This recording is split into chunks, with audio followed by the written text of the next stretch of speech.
नमस्कार, स्वागत है आपका न्यूज स्टेट पर। मैं हूं आपके साथ आदर्श तिवारी। शुरुआत विदिशा से बड़ी खबर के साथ, जहां बोरवेल में 2.5 साल की बच्ची गिरी है। 20 फीट गहरे बोरवेल में बच्ची गिरी। 13 फीट पर बच्ची के फंसे होने की सूचना है। रेस्क्यू टीम ने बोरवेल के बराबर में 13 फीट का गड्ढा खोदा। बोरवेल के पैरेलल खुदाई जारी है। गड्ढे से बोरवेल तक सुरंग बनाई जा रही है। बारिश के कारण रेस्क्यू में दिक्कतें आ रही हैं। सिरोंज के कजारिया गांव की यह घटना है। विदिशा में बोरवेल में गिरने की यह दूसरी घटना, जहां सिरोंज में एक 2.5 साल की बच्ची बोरवेल में जा गिरी। 20 फीट गहरा बोरवेल जिसमें बच्ची फंसी हुई है। लगातार रेस्क्यू ऑपरेशन चल रहा है। हालांकि बारिश की वजह से रेस्क्यू में तमाम परेशानियों का सामना करना पड़ रहा है। एसडीआरएफ, प्रशासन और मेडिकल की टीम मौके पर मौजूद है। बच्ची के मूवमेंट पर नजर रखी जा रही है। सिरोंज के कजालिया गांव में यह हादसा देखने को मिला, जहां किसी की लापरवाही की वजह से एक बच्ची इस वक्त बोरवेल में फंसी हुई है। विदिशा में बोरवेल में गिरने की यह दूसरी घटना है। 20 फीट गहरे बोरवेल में बच्ची फंसी हुई है।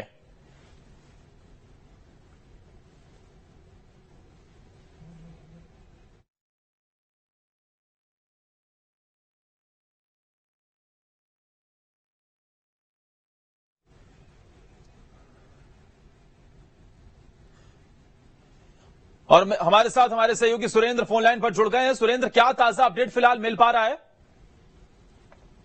अब लगभग पैरेलल जो सुरंग बनाई जा रही थी वो लगभग पूरी हो गई है। कुछ ही समय में बच्ची को बाहर निकाला जा सकता है और ये संभावना जताई जा रही है कि बच्ची हो सकता है कि सकुशल हो, ऐसी पूरी उम्मीद है। क्योंकि बच्ची पर नाइट विजन कैमरे के माध्यम से जो निगरानी रखी जा रही थी उसमें उसका मूवमेंट देखा गया है, जिसके बाद ये अंदाजा लगाया जा रहा है कि संभवतः बच्ची सुरक्षित बाहर निकाली जाएगी और कुछ ही समय में उसको हॉस्पिटल ले जाया जाएगा।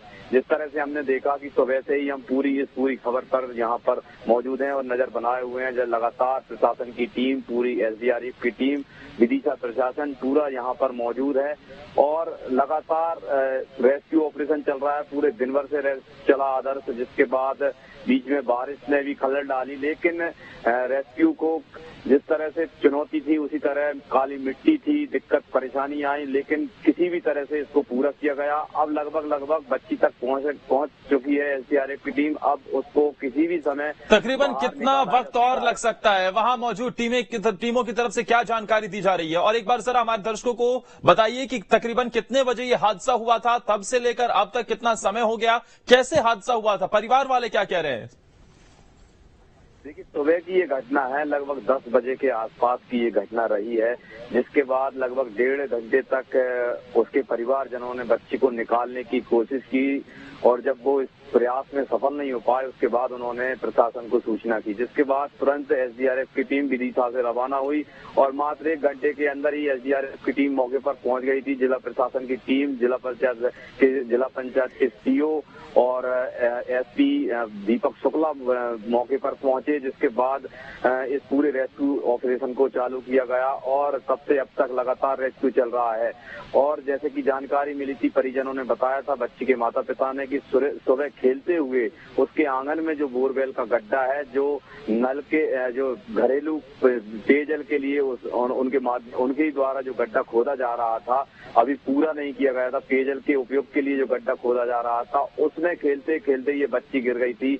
जब इस गड्ढे में अस्मिता गिरी उस समय लगभग 10 बजे का आसपास का वो समय रहा होगा और उसके बाद उसके घर वालों ने जब प्रशासन को सूचना की, उसके तुरंत बाद प्रशासन घटना में आया और विदिशा जिले के प्रभारी मंत्री विश्वास सारंग ने कलेक्टर उमाशंकर भार्गव से फोन पर बात की, जिसके बाद पूरे प्रशासन की टीम इस गांव में पहुंची, जो लगभग की विदिशा मुख्यालय से 120 किलोमीटर की दूरी पर होगा। जहां पर पहुंचने के बाद ये रेस्क्यू ऑपरेशन पूरे दिन भर से लगातार चलता आ रहा है और अब उम्मीद ये जताई जा रही कि रेस्क्यू ऑपरेशन अब अंतिम पड़ाव में है और किसी भी वक्त बच्ची को सुरक्षित बाहर निकाल लिया जाएगा। और ये कोशिश की जा रही है कि बच्ची को किसी भी तरह का कोई नुकसान ना पहुंचे, क्योंकि जिस तरह से उसका मूवमेंट देखा गया है, लगातार वो मूवमेंट कर रही है सुबह से, तो उसके बाद ये आशंका जताई जा रही है कि अब बच्ची सुरक्षित बाहर निकाल ली जाएगी और उसको संभवतः एक एम्बुलेंस जो कि पहले ही मंगा ली गई थी उसके माध्यम से शासकीय चिकित्सालय तक पहुंचाया जाएगा। आदर्श। तकरीबन कितने फीट गहराई पर बच्ची फंसी होगी? क्या किसी प्रकार का रिस्पॉन्ड बच्ची की तरफ से भी किया जा रहा है? और क्या ऑक्सीजन वगैरह या फिर बच्ची तक कुछ ग्लूकोज वगैरह कुछ खाने के लिए भी कुछ पहुंचाया गया है अब तक? देखिए, गड्ढे की अगर हम बात करें तो गड्ढा लगभग ये 25 से 30 फीट गहरा गड्ढा था, जिसमें कि जो घरेलू उपयोग के लिए खोदा जा रहा था। लेकिन जब बच्ची गिरी तो वो सीधे 20 फीट पर जाकर फंसी, और जिसके बाद जब प्रशासन ने इस पर जब पहुंचा तो उन्होंने ऑक्सीजन के माध्यम से ऑक्सीजन की सप्लाई ने शुरुआत की। हमने जब देखा था सुबह तस्वीरों में, जब घर वालों ने सुबह से ही एक फैन चलाकर उसको हवा के माध्यम से ऑक्सीजन देने का प्रयास किया, जिससे बच्चे को घबराहट ना हो, गर्मी न लगे, जिसके लिए उसने फैन चला के रखा था घर वालों ने। उसके बाद फिर ऑक्सीजन सिलेंडर मंगाया गया और ऑक्सीजन के माध्यम से बच्ची को लगातार ऑक्सीजन दी जा रही है, और नाइट विजन कैमरे के माध्यम से उस पर बराबर निगरानी बनाए हुए थे प्रशासन। और जब इन सब चीजों के बाद जब लगातार मूवमेंट में कोई देखा गया तो उसके बाद ये आशंका जताई जा रही है कि अब बच्ची लगभग सुरक्षित होगी और उसको सकुशल कभी भी इस गड्ढे से बाहर निकाला जाएगा। आदर्श, अच्छा, एरिया किस तरीके का है? क्योंकि आप बता रहे कि घर के आंगन में ही ये बच्ची बोरवेल वहीं खुदा हुआ था और उसी में ही वो जा गिरी। एरिया किस तरीके का है? क्या प्रशासन को दिक्कतों का काफी सामना करना पड़ा? और मौसम फिलहाल कैसा है वहां पर, सुरेंद्र? जी बिल्कुल, मौसम की हम बात करें तो यहाँ पर बीच में दिन में बारिश की बूंदें भी आई थी, बारिश भी हुई थी, और यहाँ का जो एरिया है वो काली मिट्टी वाला एरिया है, जहाँ पर दिक्कतें रहती हैं, थोड़ी मिट्टी क्या धसकने की भी समस्या रहती है। सीआरएफ की टीम को भी चुनौती रहती है ऐसे जगह में काम करने के लिए।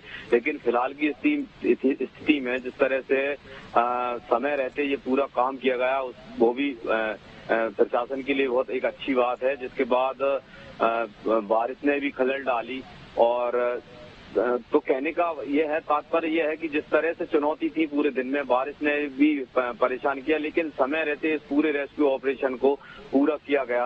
आदर्श, क्या वहां पर बड़े प्रशासनिक अधिकारी भी मौजूद हैं? उनकी तरफ से, कलेक्टर, कमिश्नर, किसी की तरफ से कोई जानकारी दी गई इस पूरे मामले पर?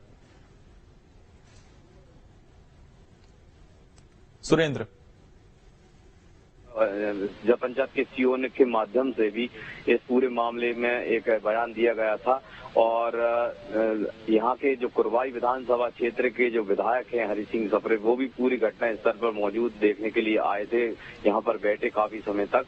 तो ये जिस तरह से प्रशासनिक और राजनीतिक लोगों का आना जाना पूरे दिन से लगा रहा, और इस पूरे घटनाक्रम में जिस तरह से ये जो गांव है बहुत ही ग्रामीण क्षेत्र है, काली मिट्टी पाई जाती है, और जो जहां पर बच्ची गिरी है वो एक घर के अंदर एक बोरवेल था।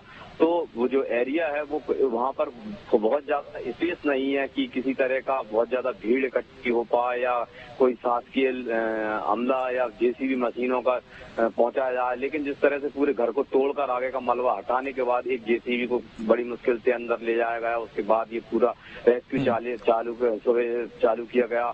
और अब जब इतनी के बाद अब ये अंतिम पड़ाव में अब ये ऑपरेशन आया है, उसके बाद ये अंदाजा लगाया जा रहा है आदर्श की। ठीक है सुरेंद्र, आप बने रहिए हमारे साथ। मेरे सहयोगी न्यूज रूम से शुभेंदु भी सीधा जुड़ गए हैं। शुभेंदु, सुबह से लगातार इस खबर पर हमारी नजर बनी हुई है।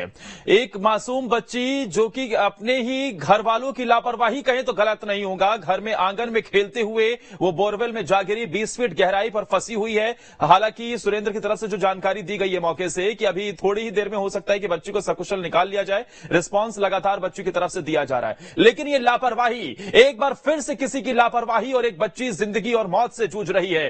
तमाम गाइडलाइनें आ गई, तमाम प्रशासनिक दावे होते हैं, लेकिन उसके बाद भी ऐसी घटनाएं रुकने का नाम नहीं ले रही।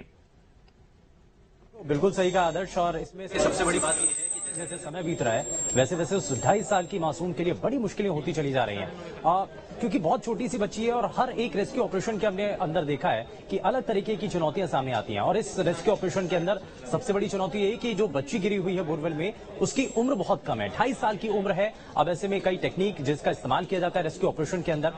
इससे पहले हमने देखा था कि जब बच्चे बोरवेल में गिरे थे तो बाय हुक के जरिए बच्चे को उसी बोरवेल से बाहर निकालने का प्रयास किया जाता है, लेकिन अब बच्ची इतनी ज्यादा छोटी है कि उसको बाय हुक के जरिए बाहर निकालना थोड़ा सा मुश्किल नजर आता है। इसलिए जो प्रशासन की टीम है, एसडीआरएफ की टीम जो मौके पर ज्वाइंट ऑपरेशन चला रही है, रेस्क्यू ऑपरेशन चल रहा है, उसमें यही उन्होंने समझा है कि एक पैरेलल तरीके से गड्ढा खोदा जाए और 20 से 25 फीट के आसपास ये गड्ढा, और ये बताया भी जा रहा है जो अभी तक की जानकारी है कि गड्ढा पूरी तरीके से खोदा जा चुका है।